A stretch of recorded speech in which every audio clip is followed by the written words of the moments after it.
Hey everyone, welcome to Smash Trivia. I'm your host, Smash Trivia John. You can find me on Twitter, Facebook, YouTube, TikTok, and Instagram by searching Smash Trivia to follow everything happening with me. I'll be the one with the big old green head in the profile picture. So excited to get into this. This is the Gamma Analysis.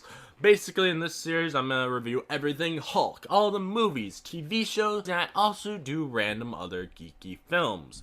Occasionally, not so geeky ones too. And I also like to mix things up once in a while by not reviewing anything. Hope you enjoy Smash Trivia Presents The Gamma Analysis. I want to ask everyone listening if they can please do something for me. Please share the hell of this podcast with all your friends. If you don't, Hulk will be angry. Now that we have all that important stuff out of the way, let's smash right into this episode.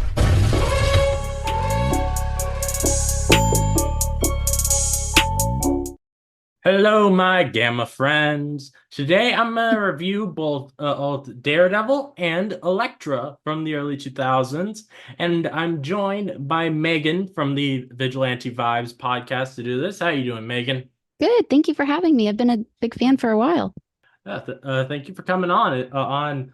I've wanted to have you and Max as well to come on for a while ever since I found you guys on TikTok. Because I just love you guys. I love how how you guys made your brand to be non-toxic, Hmm. which I find to be really cool. I like to do I like to do a similar thing, but I have having that I promote positivity with my stuff up and so I thought I've been wanting to collaborate with you guys for a while.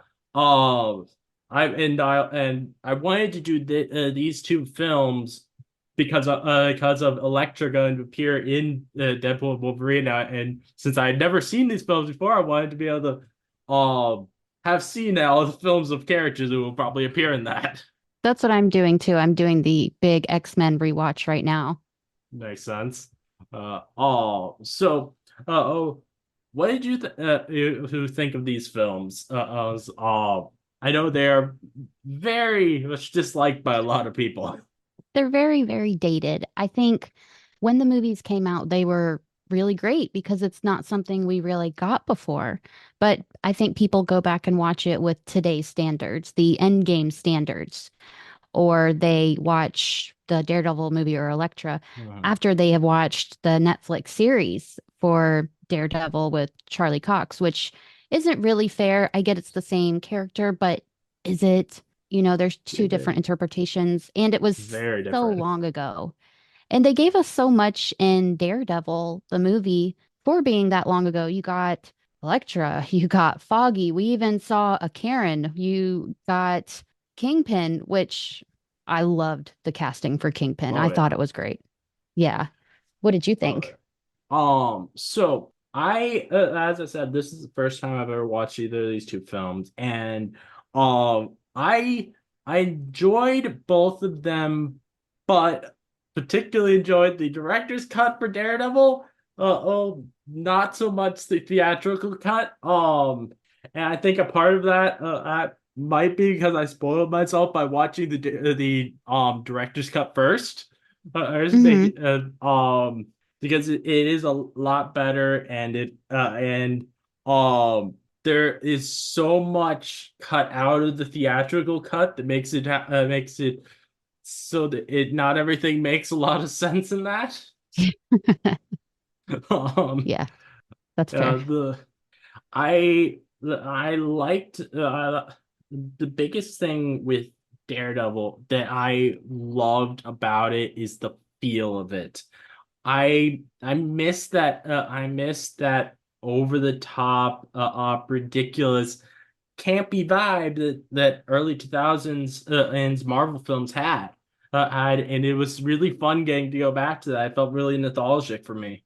I was and then with Elektra, I also enjoyed the Elektra movie, but for a very different reason. And but still was very nostalgic for me. The Elektra movie I enjoyed because it felt like an action adventure, and I or in the same it had the same kind of feel as a lot of the action adventure movies that I watched with my family growing up. So that was Hmm. really cool.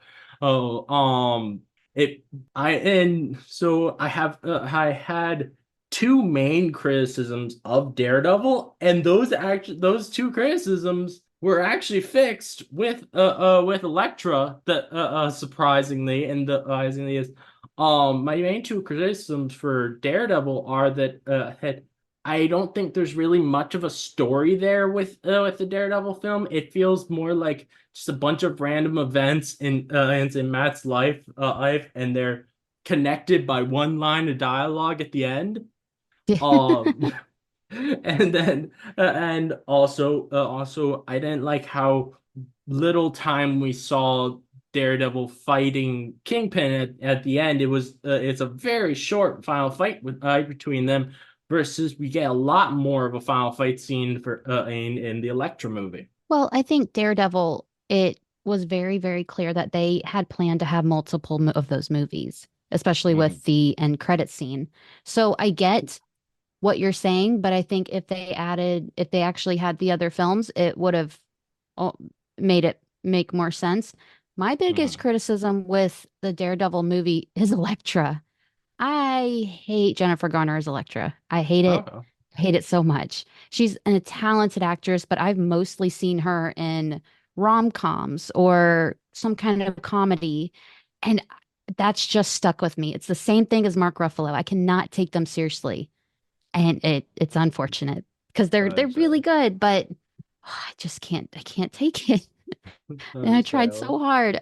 Elektra, I watched that movie years ago, and I was just like, why did I watch it? Why did I do that? I think if I saw it before I saw the MCU, I would have appreciated it more, but you're looking at it with a filter. Because you've seen the Mhm. MCU, you can see what could be way better. And then you're going back to that. It's like, I mean, Mhm. they tried. They really did try. And Daredevil's not one of the big hitters in Marvel Comics. So it was ballsy of them to dive into that with such a big Oh yeah. actor and such a big actress and with oh, what is his name? I never get his name right. Who John was Favreau? Foggy? And yes, thank you. I always want to say Josh. I don't know why, but yeah. And with him, which he's always brilliant in anything he does, he could do no wrong. So he only strengthened the movie for me.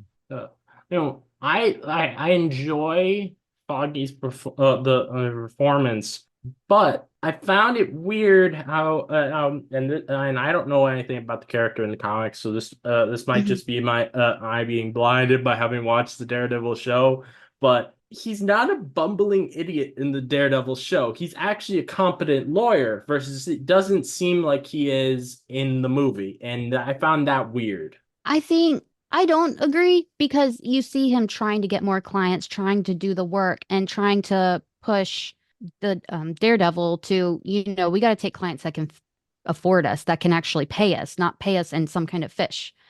So I think they more relied on him being the best friend Mhm. more than an actual lawyer. Yeah, that makes sense. Now, we do in the director's cut, we get a lot more of him as Foggy and that him actually doing lawyer stuff. There are scenes in the courtroom which I wasn't paying a lot of attention actually when I was watching the theatrical version earlier today because it couldn't keep me gripped, but I didn't notice there being any courtroom scenes in the theatrical version. There's Do you? one. Okay. There's just one.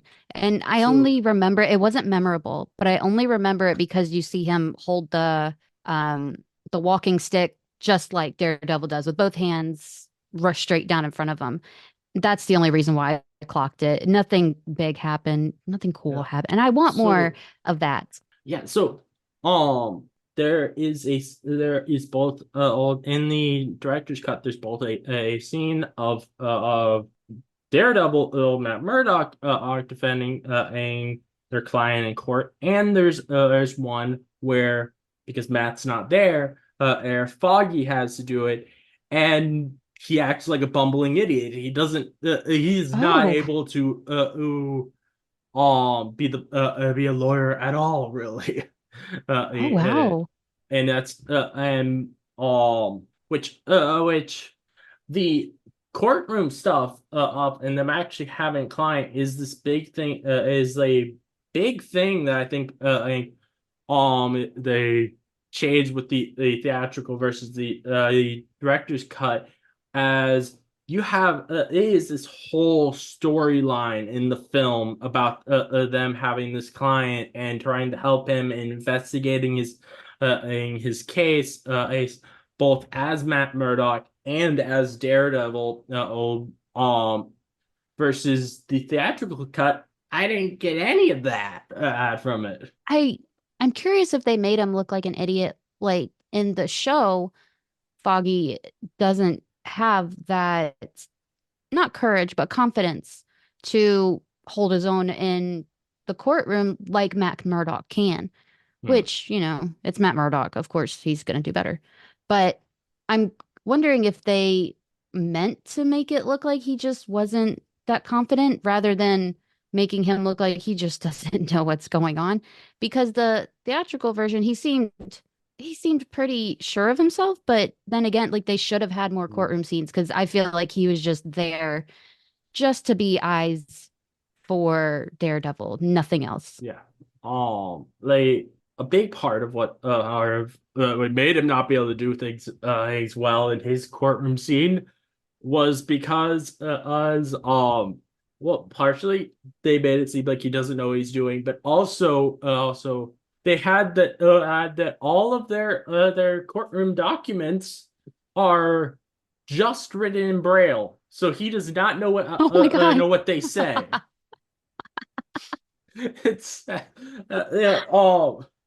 The and some other things that are different between the two cuts. I again I may have just missed this, but they had in the director's cut at least, and I didn't notice this in the theatrical. Oh, during the gala scene, Foggy going over and talking to um Wilson Fisk's second in command, and noticing he has this wow pendant, and which ends up being very important later. Or I did not notice that in the theatrical version of the film. Did I just not pay attention enough, or is that something you remember it all in there? Okay, No, I good. don't.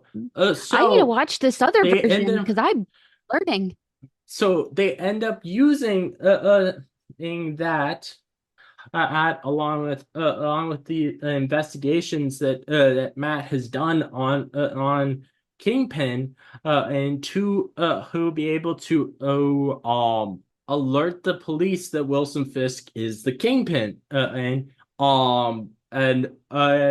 Matt had wrote on a piece of paper the wow out, and that alerted Foggy to this is what's actually going on, and he's the one who called the police, uh, which is why at the end of the film, the police are coming to arrest Kingpin. Yeah, I was curious about that because it was just kind of out of nowhere when Yeah, Matt Murdock was like, "Oh yeah, they know you're the Kingpin. I can hear it." And I'm just like, "Okay, share the yeah, wealth. I want to know what happened there." yeah. There's they also have in though this is though the first scene of Matt and Elektra fighting is in the theatrical.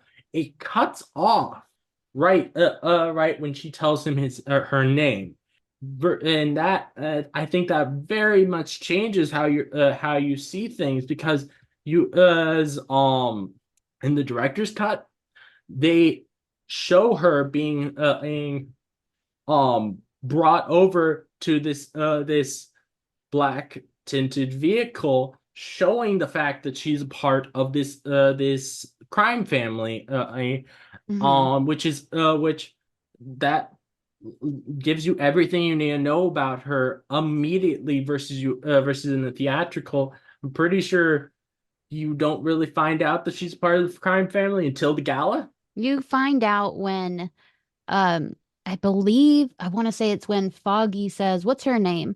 And he's like, it's Elektra, whatever that last name is. And he's like the billionaire? She's a daughter of a billionaire? And he's like, yeah. Like, okay, now we know. Yeah, I think it works so much better, or us finding out there in that first scene, and just knowing everything we need to know about the character from on the get-go, versus having to wait for that information. Trying to think what else was different in the Did it did it have the park scene? The park fight scene? park fight. I When don't Elektra remember. and Daredevil do that really horrible fight scene. It was so bad with Are all the you, kids. Yeah, that's what I'm talking about of the of they it cuts off right when right after she says the as her name in Oh, oh, oh. the theatrical, then that, Yeah. but it doesn't cut off in the director's cut. You also have like there are moments later in the theatrical that don't they don't make as much sense dialogue wise because of them cutting off, as when we see Elektra again, and the next time she says, "I told you I'd find you," Hmm. which in the theatrical you don't hear her ever tell him, "I'll find you," versus in the director's cut, as she's about to get into the vehicle from her father's crime family, Matt says, "How do I find you?" And she says, "I'll find you," which I think really helps for those future scenes. There's a lot of changes. There's over 30 minutes extra footage in the director's cut. Why don't you just make it right the first time? Why do you need a director's cut? Just, Uh, I don't get it. It's like the the only Snyder thing cut. Why? Why do you do that? the only thing I can think of is that is two things. And it's the studio, I'm guessing, probably wanted a faster paced cut than the director's cut, and they probably also wanted it to be PG-13 instead of R-rated, so that more people will be able to go see it. But, But there's eh, really not that much that makes it R-rated in the director's cut. well, I don't know because there was different standards then. I will say for a Daredevil movie, they did pretty, they were pretty brutal in it, Oh yeah. with all the stabbing and Mhm. you see Kingpin's legs break. It was a lot of good stuff. One thing that actually surprised me of a difference between the director's cut and the theatrical is there is a scene removed in the director's cut, and it's one that you would think would make more sense to be in the R-rated version than the PG-13 one, and that is the sex scene between Matt and Elektra. That's not in the director's cut. I'm like, okay, the like Right. Yeah, I did not know about this. in the theatrical, she's like stay with me, and then they have the sex scene, versus in the director's cut, in that scene he leaves to go do Daredevil stuff. Yeah, It's very different. and it would have added a lot of context because at the end he said, "You killed the only two people I love," and I was like, "You love her? I didn't know y'all were that serious. I thought you like went on a date or something."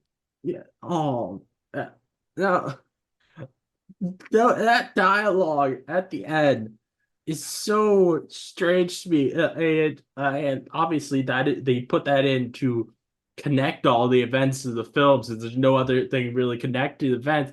But I can't tell whether or Kingpin is trying to say he did all of this particularly because Matt was getting too close, or Matt just happened to be there. I don't know. He said, "Why did you kill these people?" And he's like, "It's always business." And I was like, "What business? Why are But you then going he after said, Matt?" but then he said that you got too close. I'm like, which then makes you wonder, him getting too close, was that supposed to mean that he's been watching Matt since Matt was a kid and he had his father killed, Yeah. or was it because of the one line of dialogue where Matt told him that you're guilty? See, That's what I thought. I was like, too close. Like, you're too close to Elektra. You're too close to finding out who killed his dad. I don't understand. Did you Yeah, know it's that Matt was Daredevil the whole time? But then you act surprised when you found out. And it's like, I really do think a lot of the scenes we see that are very confusing were shot specifically just to be in a trailer, which is what they did with Morbius. A lot of yeah. scenes that make no sense are Hmm. just in that movie so they could be in the trailer. Yeah. And then at least though with Morbius, a lot of those scenes they didn't even include in the actual film. Like they did put the Tobey Maguire Spider-Man thing in there happily, because that would have just completely made no sense The in the whole movie actual film. was Yeah. the movie I, like the whole first like it, 5 minutes when he's in a cave made had nothing to do with the movie. Never like got brought up again. it baffles me when people say that Madam Web is the worst superhero movie ever. And I think like Morbius is so much worse, and then also the theatrical cut of Daredevil I think is so much worse than Madam Web was. I have yet to see Madam Web, just not because I don't want to. It's just a time thing. I wasn't able to get to the I theater, understand. and I forget that it's streaming until this very moment. But I'll do you one better. I liked Morbius way more than I liked Thor: Love and Thunder. Okay. Yeah, I actually like Thor: Love and Thunder, but I don't mind that.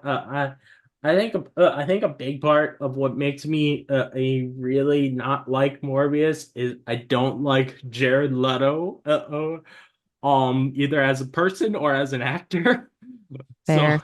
that really decreases the film's quality to me. Um, like another film that I think is another superhero film I think is absolutely awful that really makes me wonder why people could possibly think something like Madame Web is the worst is the Fantastic Four film from 2015. That film is painful to watch. Oh, I've watched it one time, and I I'm remember when it ended, I same. was like, what the hell was that? It- I'm not the same. I've only watched it once, and the thing is, I don't think it's even like a film that doesn't make sense or anything. I think it's simply boring, very boring. That's I think that's one of the worst problems you can have with a film is it's too boring for people to enjoy it. Oh, it was so, so bad. And it just kept going, didn't it? It Yeah. just never gave you a break, never peace of mind. Oh, it's so, so bad. And the casting wasn't bad, except you took away Sue and And Johnny being actual siblings. That was weird. It's just yeah. so odd. That's like, and one thing that I found so crazy with that film is the coolest moment from all the promos of the thing does not appear in the film. As in the promos, there's a scene where the thing jumps out of a helicopter, and then it doesn't appear in the film. It's like, why would you cut out the one cool thing you could possibly Well, have? didn't they pass a law somewhat recently that they can't show something in a trailer that's not in the film? Like with was it Endgame when the Endgame or I don't, Infinity War with okay. Hulkbuster? I don't know if they passed a law, but there definitely was a lawsuit surrounding that because um I think it was with the film yesterday or something. But these people they put a lawsuit against the studio for false advertising because there was a scene in the trailer featuring the actress Anna de Armas, and then that scene is not in the actual film. Anna de Armas does not appear at all in the actual film, and their argument for why it's false advertisement is they only went to see the film because they wanted to see the actress Anna de Armas. I think there was something passed from it. I don't know if it's a Uh, law or just a really big rule, but it because it is false advertisement and it's, I guess, somewhat fraud because you are Hmm. misleading to get trick people into going there because we all thought Hulk was going to be in Hmm. Infinity Yeah. War. And, yeah. Wasn't. Um, um, I I think that I think it's okay if you do that if whatever you put into the actual film is better than what was in the trailer.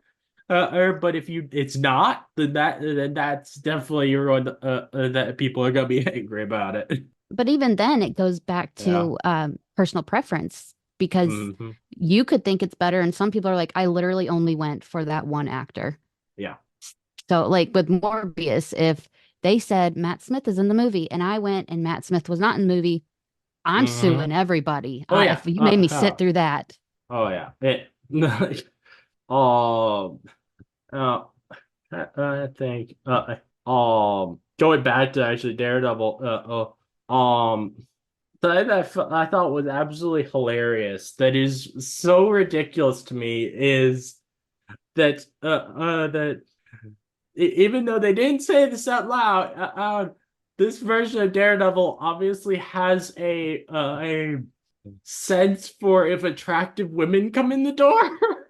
Or since I how did he know that this woman who came in this restaurant is gonna be attractive, and that's obviously what they were trying to say there. I took it as she's been there before and he recognized like her scent or her perfume because he started sniffing and Maybe. yeah, and but then they acted like it was the first time they ever saw her and I was like, what is going on? Why is he And then, but basically a he had the sniffing dog? he also then again and at the end of the film with some other random woman and had this sense when she was coming in and it was so Yeah, it definitely felt to me like they were trying to say he has a sense for when attractive women come in. And it's like what? which it makes no sense. Like all of it, I they really, really tried. What was it, 2003? That was, Yeah. I mean, I know like everyone says like that time was not a good time for movies, but they did a lot of experimenting. It did give us a lot of stuff. Hmm. Like they didn't have to do this. I mean, this is a pretty big Oh. ballsy thing to make. Hmm. um and sign that I do really appreciate from this film is they has Matt go up against and some real life evils in it as that the first time he goes out as Daredevil in the film it's to go take down a rapist is and I think Yeah. that's really cool. And then you also have though um it's not confirmed in the film. I maybe just saw it as this, but when he's going after the Kingpin goon and the kid is scared. I saw that as they were trying to say that this goon was an abusive father towards the kid, and and that's what made the kid scared. And so it was him, Matt, beating up an abusive father, which I found that to be really cool. And the actual court case is about a corrupt cop that was trying to put a crime onto this black man. And I think it's really cool that they had that he was uh throughout the film he's fighting these real life evils. It is something that you would see more prevalent today. But like Hmm. at that time, I didn't think of it that way. You're right. That is really cool. I didn't think of it as an abusive father. I didn't think of it that way. But I can now that you said it, yeah, I think it makes a lot of sense because that kid, his automatic reaction was like hide. He had a place, his place to Hmm. hide. That was already Yeah. established. So he's been hidden there before.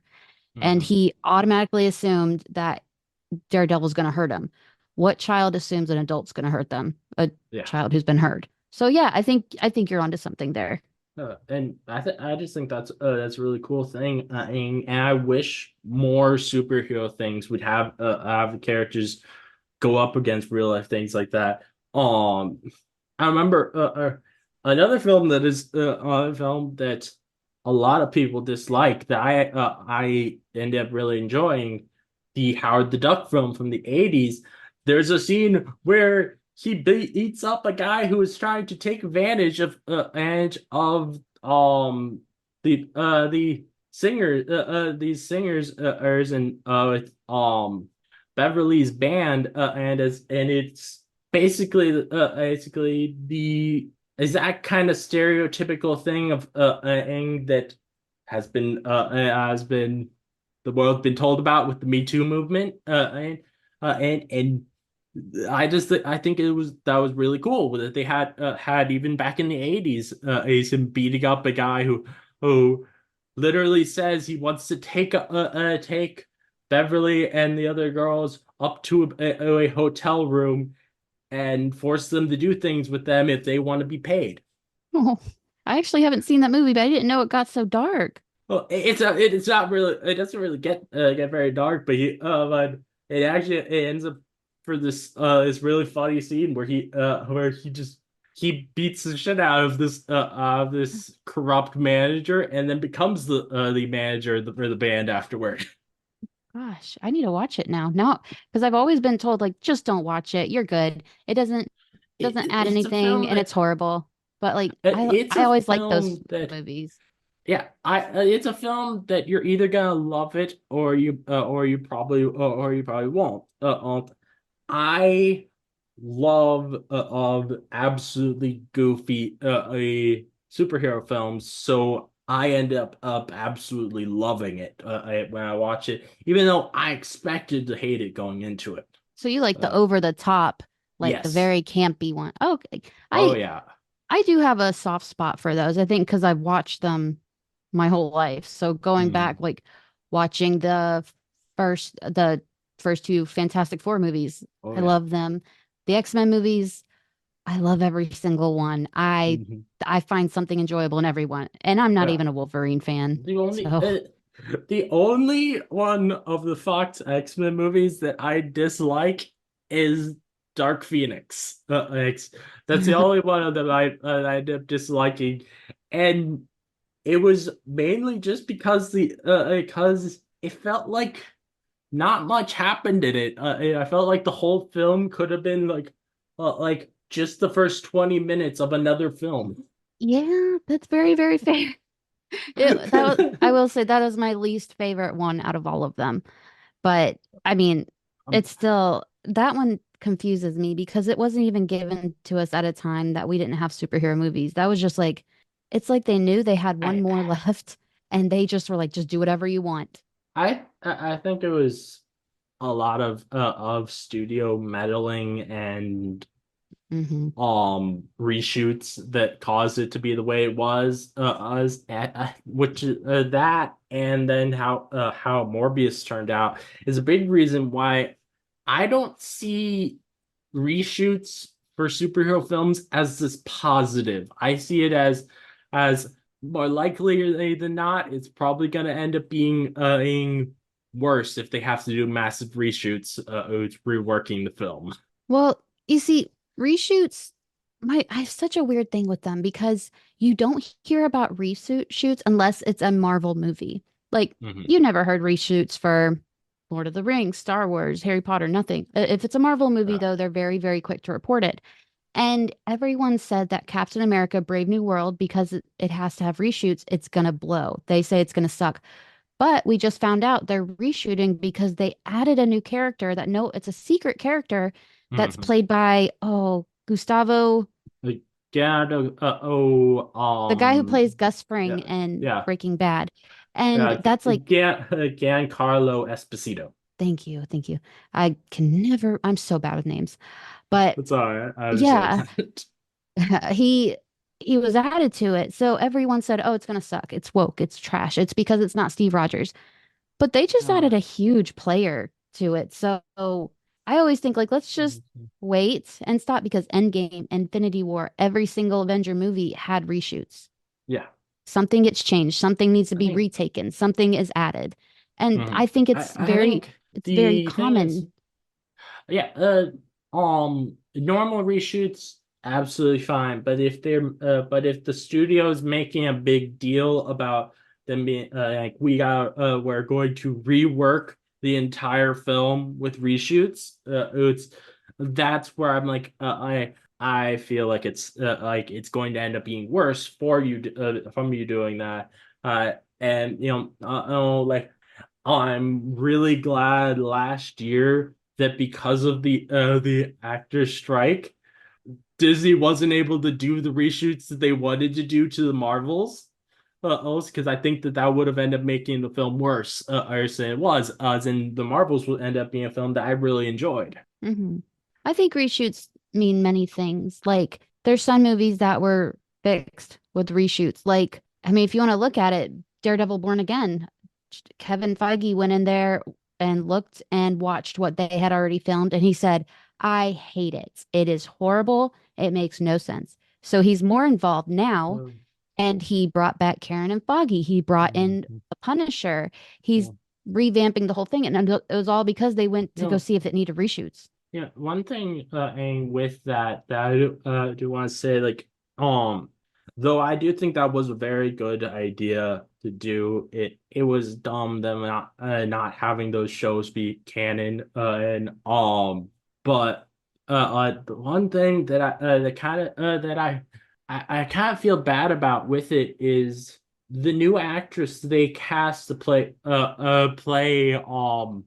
Vanessa in it she's just out of a job now because they brought back the old actress.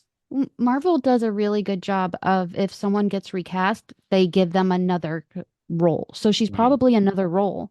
Hopefully. Like with X-Men 97, they brought back every old character they could, the original cast, but they changed around their roles because they wanted them involved, Mhm. but they couldn't use them for the original character. So they Yep. always have they put them in somewhere just because Yep. they do. I feel like Marvel does a good job at keeping great relationships with these actors Mhm. because they went back to having one film contracts rather than multiple film contracts because per them, they said they want people to want to be in them, not be stuck in a contract. They want Mhm. people to come Makes back for these sense. movies. So I think they always do treat them as well as they can. Yeah.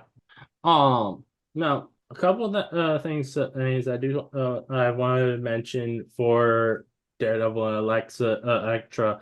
Um, I appreciate with the Daredevil film that we actually got to see the fight that caused Matt's father to Yeah. die. Unlike with the Daredevil series where we got teased it with is it and it would have been a crossover with a character that appeared on Agents of Shield, but then we never end up actually getting to see the fight. I think it was cool that we actually got to see at least this version of the fight. I and then and on Elektra the biggest criticism I have of that film is I find it so weird that we don't get any references to Daredevil. Like I know. it almost feels like it's a different universe. It Like does. And that made no sense because it's like, I'm sorry, you're a great character. Elektra is a badass in Daredevil and the show and the comics. She's great. But to have her own movie though, that's really hard to do. The least you could do was kind of bring it back to why she's there, why she's even a mhm. character. like But it's clear that they weren't following the MCU as it is now with connectivity and continuity. like the whole time I was watching, I was thinking, okay, there's either got to be a cameo from Daredevil, some random place in the film, or at the end of the film, we'll just see her go back to New York, and then we see that scene from the end of the Daredevil movie from her perspective, or something. And them saying that this film took place is in between the regular film Daredevil and that final scene in Daredevil. But no, there's nothing, and it just feels so awkward how there's no Daredevil mention. Like the only reference to the Daredevil movie whatsoever is the fact that she died and and in the flashback she wears the black suit that she was in the in her death scene. Like That's just I'm curious. crazy. I'm curious if when they made the Elektra movie, if it was known that Ben Affleck wasn't going to come back, because that's the only Um, reason I can think so about that.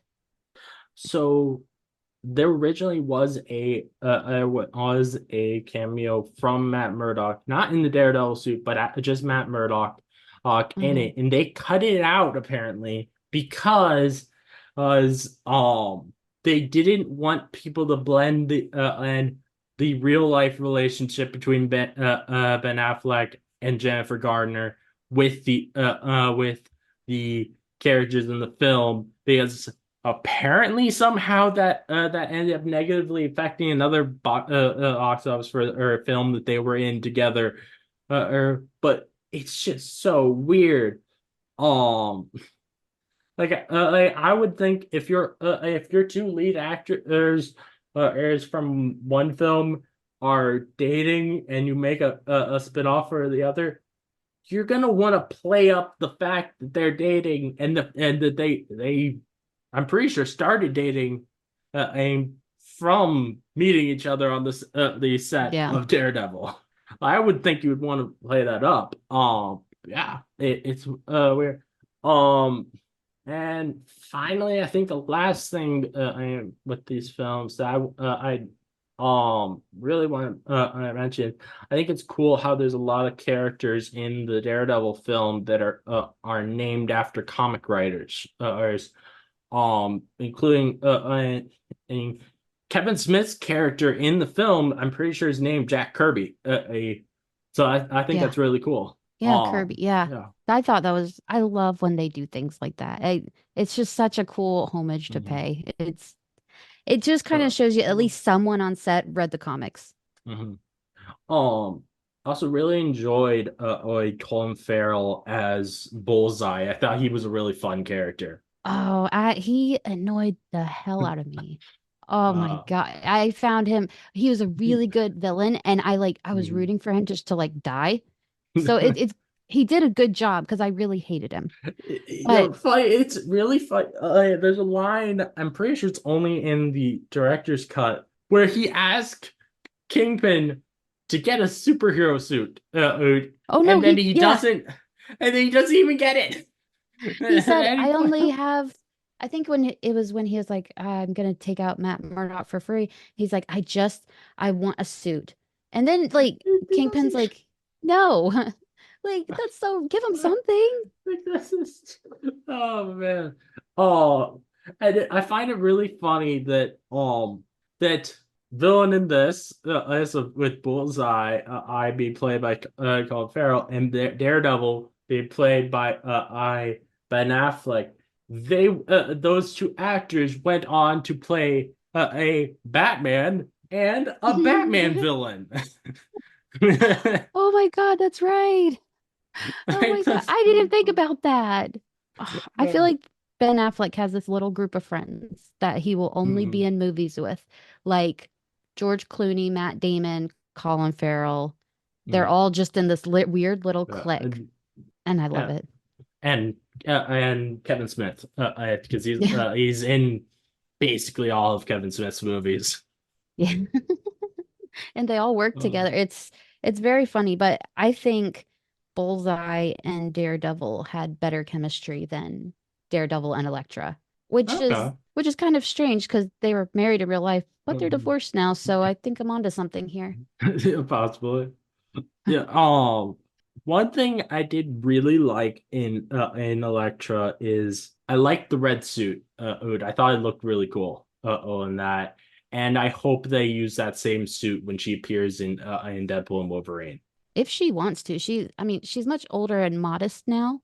Like she's just like a kind Mhm. mom now. Oh yeah. So I don't know if she'll want to, but I agree. I Mhm. like the red suit way more than the black leather. The black leather suit reminded me of Catwoman, It's and it just gotta I mix it up. find but I find like black suits and any kind of I have like dark suits to just be so boring compared to vibrant and bright colored suits. So I will always be on the side of wanting characters to have the bright colored suits. Yeah, I agree. Like when they made all the X-Men wear black leather, and I was like, that is Hmm. just the rudest thing you could have done to an You know, X-Men fan. with in the MCU, Captain America, Steve Rogers, my favorite suit that he had is the one from the first Avengers film. I did not like how they just went with stealth suits all after that. I understood it. They really did mute down most everyone to Mhm. modernize it to a film from comics from the 80s and 70s. I get why they do it, but sometimes I do need that little pizzazz. I need a big suit, like when I in WandaVision, when Wanda wears a comic accurate suit. Yes. I was like, that's what I wanted. That's perfect. Oh yeah, and I think when it comes to having comic accurate suits, particularly for or characters where their comic accurate suit is sexualizing, I Hmm. think it should not be just a flat out no go. I think it should be a talk to the actor or actress and ask them, do you want this? If they Hmm. do, let them have it. Have it. If they don't make them wear it. Because there are a lot of women and men who like showing off their body, and there's nothing wrong with that. But it's weird how they for every character or it seems nowadays they force them into a more conservative looking suit that's not like what the comics had. Well, I think you also have to think the movie is trying to reach every demographic, so kids Mhm. too. But with Wanda Maximoff, they asked her, do you want this kind of suit where your thighs are out and where it Mhm. shows all of your legs and cleavage? And she wasn't comfortable with it, so they Yeah, and tailored it to what she was comfortable. And I that's agree, it absolutely should be how it up. should be. Yeah, Yeah, it should yeah, be I up to think the it should be actress. like the first thing you do when you're designing a suit is ask the actor or actress, what do you feel comfortable with? What do you want to have for your suit? And because there are absolutely some actresses and actors out there who are very happy with showing off their body, and I don't think that they should be forced to cover up if they don't want to. If they want to, oh, if like when you have cast Jean Grey in the MCU, if they want that actress wants to have the Madeline Pryor suit look like how it did in X-Men 97, they should be able to. They shouldn't be forced to, but they should be able to. And I also think there's a difference. Like, you have to ask the men too. So Oh yeah. we have Wolverine, who's like always shirtless. Has anyone asked him if he's okay with that? I'm like not Well, trying to make something I'm where there pretty isn't. sure I'm pretty sure actually with Deadpool and Wolverine, they did have conversations about that because the whole reason why he wears the long sleeves is for a lot of it is because Hugh Jackman has skin cancer, or so it's Well, he that, can't so he probably would he probably asked them, I want to cover up. I know it's well, different, but I'm just saying they were definitely what at least now there's starting to be conversations like that. the with the sleeves, that was just a rumor that never came from Marvel. It was never confirmed by Hugh, anyone close to them. That's just what they started on the internet when people started complaining, which it's a fair assumption because he did have skin cancer. Mhm. But we also saw in the trailer he doesn't have sleeves. So I think two separate Wolverines. That's definitely possible.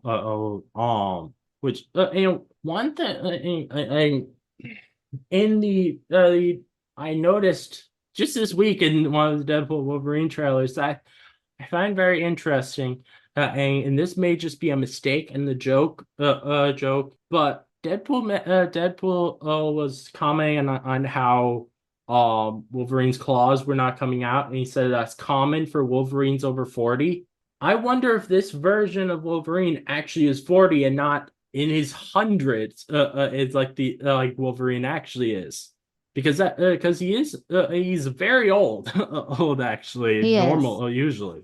He is, but I don't think Deadpool knows because he's just now seeing Possibly. him. Yeah, But that makes with sense. that, I think it's going to be something like he is traumatized from Jean, Scott, Professor X, everyone dying, and he Um, can't do his powers. Like he Makes can't sense. make them come out all the way. And that's why Deadpool's like, I need you to help me. And he's like, I'm not doing it. I can't do it. I'm out of the game. I think It could be that's going to come really into play. it could be really cool if Deadpool ends up being like a therapist to him and getting him over the Oh trauma in the film. I think that could be God. really fun. I really hope so. I hope it's I hope there are those moments because I hope it's not just them hating each other. Well, Hmm. Wolverine hating him the whole time and Deadpool's just like, I love you. We're besties.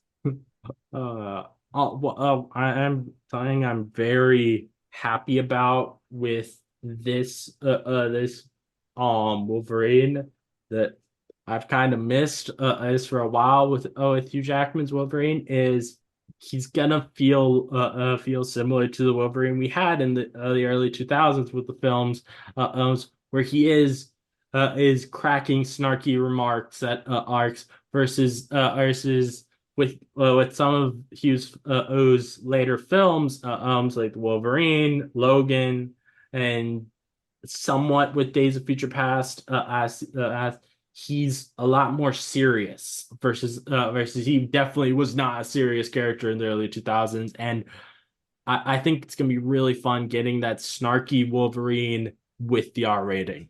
I think we're going to see every version of him because I think we're going to see the brown suited Wolverine.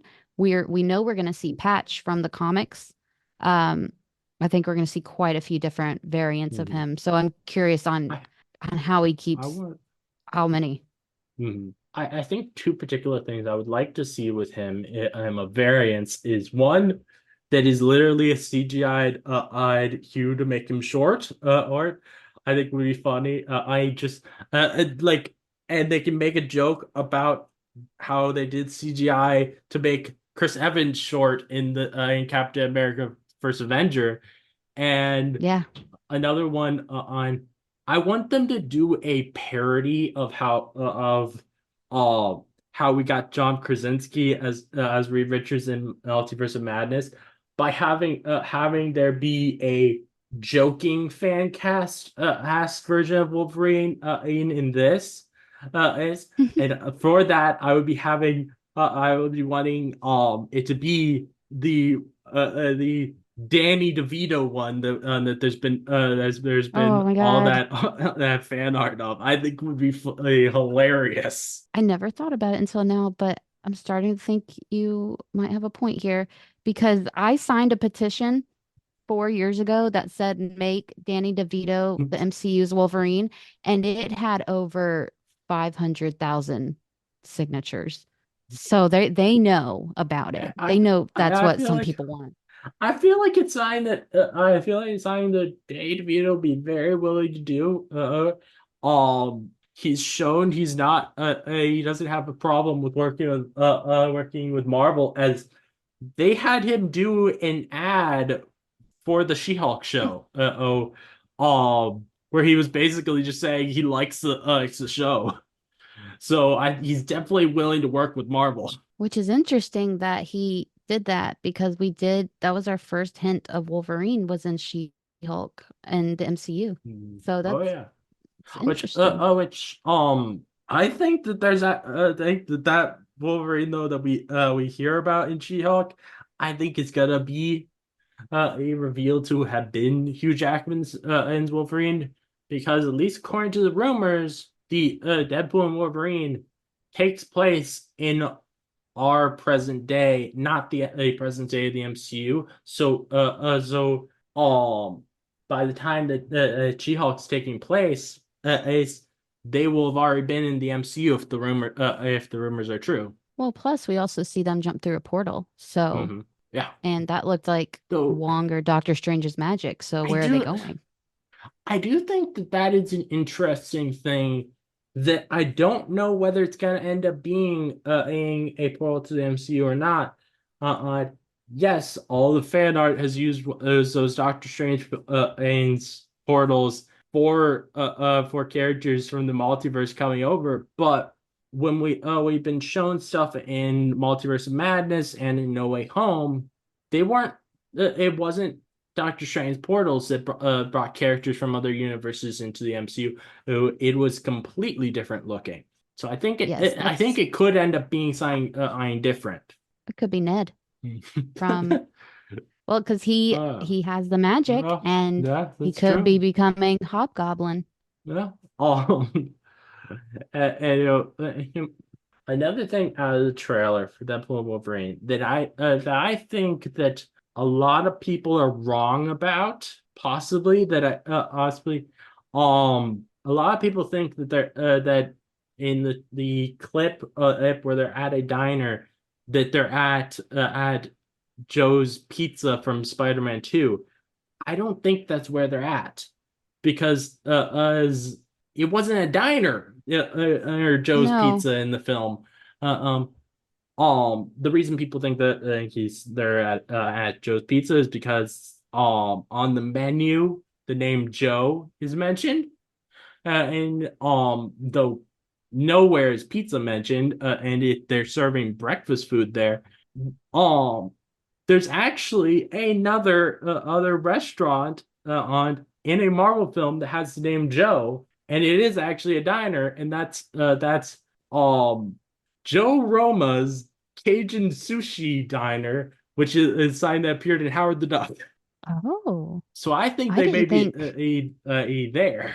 I didn't think the diner had any significance.